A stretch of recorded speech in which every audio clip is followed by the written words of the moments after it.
Technology బాగా పెరిగింది. ఇప్పుడు అన్ని కార్స్లోనే హయ్యర్ వేరియంట్స్లో ఎస్పెషల్లీ క్రూజ్ కంట్రోల్ వస్తుంది. అంటే ఏంటంటే మనం లాంగ్ జర్నీస్ చేస్తున్నప్పుడు మనం అస్తమానం యాక్సిలరేటర్ మీద కాలు వేయాల్సిన అవసరం లేదు. ఫర్ ఎగ్జాంపుల్ ఒక 40 కిలోమీటర్ స్పీడ్లో మనం క్రూజ్ సెట్ చేసుకుంటే మనం అక్కడి నుంచి యాక్సిలరేటర్ ప్రెస్ చేసిన పని లేదు.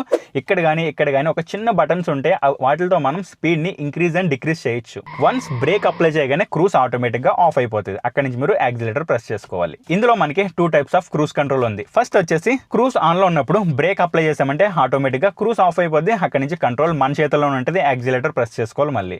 రెండోది అడాప్టివ్ క్రూజ్ కంట్రోల్. ఇది ADAS and radars and sensor space మీద వర్క్ చేస్తుంది. ఏదైనా కార్ మీ ఫ్రంట్ వెళ్తుంది, సో వాళ్ళు కానీ బ్రేక్ అప్లై చేస్తే ఆటోమేటిక్గా మన కారు కూడా బ్రేక్ అప్లై చేసుకుని క్రూజ్ని తగ్గిస్తుంది, అంటే స్పీడ్ని తగ్గిస్తుంది. ఇక్కడ క్రూజ్ ఆఫ్ అవ్వదు అంటిల్ మీరు బ్రేక్ అప్లై చేస్తే గానీ. ఎస్పెషల్లీ ఇది మనకి హైవేస్లో బాగా ఉపయోగపడుతుంది క్రూజ్ కంట్రోల్. చాలా మంది ఎక్స్పీరియన్స్ చేసే ఉంటారు. మీ ఎక్స్పీరియన్స్ని కామెంట్స్లో చెప్పండి. అండ్ అలానే కొత్త వాళ్ళు వీడియో ఇన్ఫర్మేటివ్ అనిపిస్తే ఛానల్ని ఇప్పుడే ఫాలో చేయండి.